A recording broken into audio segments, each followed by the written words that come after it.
اچھا سر، ابھی آپ نے نا سیکس سلیوری والی بات کی تو وہ میرے ایک سابقہ کولیگ ہیں اور آپ کا ان کے ساتھ ڈیبیٹ ہو چکی ہے، نام لینا مناسب نہیں ہے، لیکن ان کی نا فیس بک پہ ایک اقتباس تھی کہ انہوں نے کہا کہ اسلام میں ریپ کے لیے چار لوگوں کا عورت کو دیکھنا جو ہے نا وہ ضروری ہے. ٹھیک ہے، مطلب بہت یہ بات کا تانا انہوں نے اس لیے مارا کہ انہوں نے کہا کہ یہ اتنا زیادہ مطلب مجبور دین ہے کہ جہاں ٹیکنالوجی ایڈوانس ہو جاتی ہے وہاں اسلام میں جو ہے نا وہ بہت ساری باتیں آ جاتی ہیں کہ اگر ان کے قوانین کو اپلائی کرے تو آج کے زمانے میں وہ ریلیونٹ ہو جاتے ہیں کہ اگر کسی کا ریپ ہوا ہے وہ چار بندوں کو تلاش کرے نہیں کرے گی تو ریپ جو ہے وہ آپ سب ثابت ہی نہیں کر سکتے. یعنی کہ ان کا مطلب یہ تھا آسان سے الفاظوں میں کہ عورت اس مذہب میں بے بس ہے، اور جو یہ سب ہے نا اسلام جو ہے وہ عورت کو اتنے حقوق نہیں دیتا. ہاں، تو اصل میں ایسے لوگوں سے میں سمجھ گیا کہ آپ ان کی بات کر رہے ہیں، ماشاء اللہ بدنام زمانہ ملحد ہیں. تو ایسے لوگوں سے گفتگو کرنے کا طریقہ یہ ہے کہ آپ ان کے سوال پر سوال کریں کہ یہ جو آپ نے نتیجہ اخذ کیا ہے کہ ریپ کے لیے چار گواہوں کی ضرورت ہے، اس کو ثابت کریں قرآن سے، کیونکہ چار گواہوں کا ذکر قرآن میں موجود ہے. تو آپ ثابت کیجئے کہ کس آیت میں کس صورت میں لکھا ہوا ہے کہ ریپ کے لیے چار گواہ چاہیے تب ریپ کا جرم ثابت ہوگا. صبح قیامت تک ثابت نہیں کر سکتا وہ شخص. تو ہم جواب تو جب دیں گے نا جب آپ کو استدلال کریں. آپ کو استدلال ہی نہیں کر رہے، آپ تو دعوے پہ دعوے کیے جا رہے ہیں، ہمیں جواب دینے کی ضرورت ہی نہیں ہے. میں اس وقت تک جواب نہیں دوں گا اس مسئلے کا الا یہ کہ کوئی مسلمان مجھ سے سوال کر رہا ہو. اگر ملحد یا کوئی اسلام فوب مجھ سے یہ سوال کرتا ہے تو میری طرف سے جواب یہ ہوگا کہ اس کو ثابت کرو. جس دن تم ثابت کر دو گے جواب مل جائے گا. اچھا سر، ایک چیز ہے کہ مطلب بہت ساری ایسی چیزیں ہیں جو آج سے 1400 سال پہلے کے قانون کے لیے، جیسے ابھی یہ ریپ کی بات کی ہے، تو کیا اسلام آپ کو یہ اجازت نہیں دیتا کہ اجتہاد کریں؟ اور جیسے اب ٹیکنالوجی ایڈوانس ہو گئی ہے، اب تو ویڈیو ایویڈنس بھی بہت ہے، پھر اب اس کے بعد آپ کا ڈی این اے لیب آ چکا ہے، پھر اسپرم ٹیسٹ ہے، تو یہ مطلب کنکلوسیو ایویڈنس ہوتے ہیں کسی بھی ریپ اور چیزوں کو پکڑنے کے لیے. تو میرا اب یعنی کہ ہے، یہ کافی نہیں ہے ریپ ثابت کرنے کے لیے، ہمیں چار. کیا آپ یہ سمجھتے ہیں کہ ریپ کے لیے چار گواہوں کی ضرورت ہے؟ نہیں، میں سمجھتا ہوں کہ اسلام نے تو ہمیشہ سے یہ اجازت دی ہے کہ آپ اپنے آپ کو اجتہادی طور پہ بہتر کر لیں. ظاہری بات ہے آج سے 1400 سال پہلے جب کوئی یہ دعویٰ کرتا ہے، کیونکہ ریپ کی سزا بہت بڑی ہے اس لیے انہوں نے اس کی شرائط بھی، سزا کی شرائط بھی سخت رکھی ہیں اللہ نے. ریپ ریپ کی کے سزا لیے تو آلموسٹ موت ہے نا اگر ریپ کے لیے چار گواہوں کی شرط کہاں پر ہے؟ کہیں پر اچھا، بھی نہیں. بالکل ٹھیک ہے. ویسے ہی میں یہی جاننا چاہ رہا ہوں کیونکہ آپ بیسیکلی علم، آپ کے پاس دین کا علم میں ہے تو میں ریپ. اس کا جواب دے رہا ہوں. دیکھیں، زنا بالرضا کے لیے سورہ نور میں جہاں چار شہداء کی، چار گواہوں کی ضرورت ہے، وہاں الزانیۃ، الزانی والزانیہ، الزانیۃ والزانی اس طرح کے الفاظ آئے ہیں. یعنی زنا ہوں، کرنے والا مرد، زنا کرنے والی عورت. اب یہ زنا بالرضا کا مسئلہ چل رہا ہے. اس ہوں، زنا بالرضا کو چار لوگوں نے دیکھا ہوں، اور یہ چار لوگ عدالت میں گئے اور رپورٹ کیا کہ بھائی فلاں مرد نے فلاں عورت کے ساتھ زنا کیا ہے بالرضا ہی صحیح. ہوں، تو کورٹ ایکشن لے گی اور ان دونوں کے خلاف سزا ہوگی. اگر وہ شادی شدہ نہیں ہے تو ان پہ کوڑے لگیں گے، اور شادی شدہ ہیں تو وہ موت کی سزا ہے جس کو ہم رجم بولتے ہیں.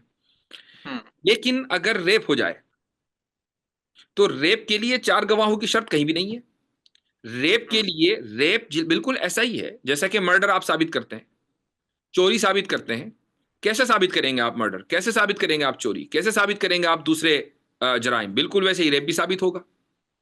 اب ہوں. اگر آپ یہ کہیں، اب دیکھیں یہاں پر میں لبرل جو ڈیموکریسیز ہیں یا جو لبرل جوڈیشری سسٹم ہے اس کا میں ایک کمزوری آپ کے سامنے رکھتا ہوں. ایک عورت کا ریپ ہوا، وہ عورت رپورٹ کرتی ہے پولیس میں جا کر اور یہ کہتی ہے کہ میرا ریپ ہوا ہے، فلاں نے مجھ سے میرے ساتھ زیادتی کی ہے. تو عدالت اسی عورت کے دعوے کو گواہی تسلیم کرتی ہے. ایک گواہی آ گئی. اب اس گواہی کے بعد وہ یہ دیکھے گی کہ سیکنڈری ایویڈنس کیا ہو سکتے ہیں. مثال کے طور پر وہ عورت یہ کہتی ہے کہ میرا ریپ فلاں تاریخ میں فلاں دن اتنے بجے ہوا فلاں جگہ پر. ٹھیک ہے، اس نے یہ دعویٰ کر دیا. آ کر سی سی ٹی وی فوٹیج کے ذریعے یہ پتا چلا کہ یہ مرد اسی دن اسی تاریخ میں اسی جگہ اس بلڈنگ میں داخل ہو رہا ہے. اب یہ ایک سیکنڈری ایویڈنس ہو گیا. محض اس بلڈنگ میں داخلے سے یہ کیسے پتا چلا کہ ریپ ہوا؟ ہو سکتا ہے کہ وہ کسی اور کام سے گیا ہو، لیکن عدالت اس سیکنڈری ایویڈنس کو قبول کرے گی اور اس عورت کی گواہی کو پرائمری ایویڈنس مانے گی، اور اس طریقے سے یہ مان لیا جائے گا کہ اس مرد نے ریپ کیا ہے۔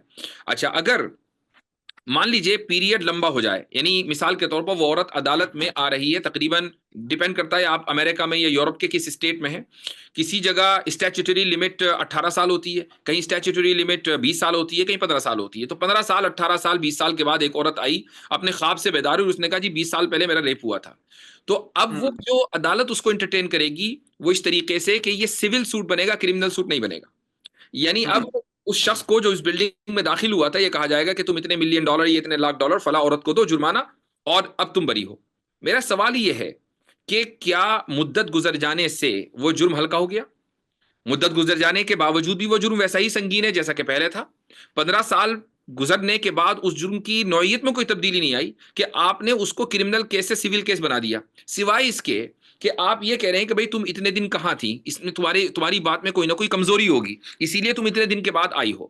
لیکن آپ کو میں ایک اور سکم بتاؤں یہاں کے جو لبرل جوڈیشری سسٹم ہے، وہ یہ کہ سول کیسز میں جو ڈیفینڈنٹ ہوتا ہے، اگر مان لیجئے 51% چانسز یہ ہیں کہ ڈیفینڈنٹ غلط ہے اور پلینٹف یعنی مدعی صحیح ہے، تو کیس اس کے خلاف ثابت ہو جائے گا۔ اور کرمنل کیس میں 100% beyond any reasonable doubt defendant کا غلط ہونا ضروری ہے، تب جا کر جج فیصلہ دے گا۔ اب امیجن کریں کہ 15 سال کے بعد ایک عورت جاگی اور اس نے کہا کہ میرا جی 15 سال پہلے ریپ ہوا تھا، اور 51% جو ایویڈنسز ہیں وہ یہ کہ واقعی ریپ ہوا تھا، تو بھی اس شخص کو ریپسٹ کہا جائے گا، لیکن اس کے اوپر جرمانہ ہوگا، اس کے اوپر کوئی کرمنل چارجز نہیں لگیں گے۔ یہ ہے جوڈیشری کا سخم۔ اب آ جائیں آپ اسلامک کورٹس میں۔ اسلامک کورٹس میں یہ ہے کہ آپ نے اگر کسی عورت کا ریپ ہوا ہے اور مان لیجئے وہ آ کر یہ دعویٰ کرتی ہے کہ میرا ریپ ہوا ہے، تو یہ مدعیہ ہے، یہ گواہ نہیں ہے۔ اب ضروری ہے کہ وہ گواہ پیش کرے۔ اگر گواہ نہیں ہے تو آپ یہ کہیں گے بھائی پھر اس کے ساتھ انصاف کیسے ہوگا؟ تو یہ سوال تو پھر ہر جرم میں ہے کہ جس کے گھر میں چوری ہو، اگر اس کے پاس 2 گواہ نہیں ہے چور کے خلاف، تو انصاف کیسے ہوگا؟ ایک آدمی نے اگر کرپٹ کیا اور جس کے خلاف کرپشن کیا، جس کے خلاف کرپشن ہوا ہے، اگر وہ دعویٰ کر رہا ہے اور اس کے پاس 2 گواہ نہیں، تو انصاف کیسے ہوگا؟ ایک آدمی کا مرڈر ہوا اور 2 گواہ موجود نہیں ہے، تو جس کا مرڈر ہوا اس کے ساتھ انصاف کیسے ہوگا؟ تو یہ سوال تو پھر ہر مسئلے میں ہوگا نا کھڑا، صرف عورت ہی کے ساتھ یہ مسئلہ کیسے ہے؟ تو اگر ایک عورت دعویٰ کرتی ہے کہ اس کے ساتھ ریپ ہوا ہے، تو اس کو کم سے کم 2 گواہ پروڈیوس کرنے ضروری ہیں۔ پھر ویڈیو، ڈی این اے، یہ سارے کے سارے سیکنڈری ایویڈنسز ہیں جو اسلامک کورٹ میں ایڈمیسیبل ہیں۔ آج کی تاریخ میں ویڈیو جو ایویڈنس ہوتا ہے یہ پرائمری ایویڈنس نہیں مانا جاتا، سیکنڈری ایویڈنس مانا جاتا ہے۔ ڈی این اے کو بھی پرائمری ایویڈنس نہیں مانتے ہیں، بعض حالات میں سیکنڈری ایویڈنس مانتے ہیں، اس لیے کہ ڈی این اے کا 100% میچ ہونا کوئی ضروری نہیں ہے۔ بعض مرتبہ ڈی این اے 80% میچ ہوتا ہے، بعض مرتبہ 70% میچ ہوتا ہے۔ تصور کریں کہ ایک جگہ مرڈر ہوا اور مرڈر کی جو جگہ ہے وہاں پر دیکھا گیا کہ سیمپل کسی کا ملتا ہے نہیں، ایک آدمی کا بال مل گیا اور اس بال سے پتا چلا کہ بھئی یہ فلاں بندے کا ہے، بھئی یہ سلیم کا ہے، وسیم کا ہے، یہ حامد اور خالد کا ہے۔ اب سوال یہ ہے کہ اگر یہ بال ان کا ہے تو اس سے یہ کہاں لازم آتا ہے کہ انہوں نے مرڈر کیا ہے؟ یہ سیکنڈری ایویڈنس تو ہو سکتا ہے لیکن پرائمری ایویڈنس نہیں ہے۔ تو جب آج کی تاریخ میں بھی ویڈیو اور D N A secondary evidence ہے، تو ریپ کے معاملے میں بھی ہم ان کو سیکنڈری ہی رکھیں گے، پرائمری نہیں رکھیں گے۔ پرائمری ایویڈنس کے لیے گواہوں کا ہونا ضروری ہے، وہ 2 ہو سکتے ہیں۔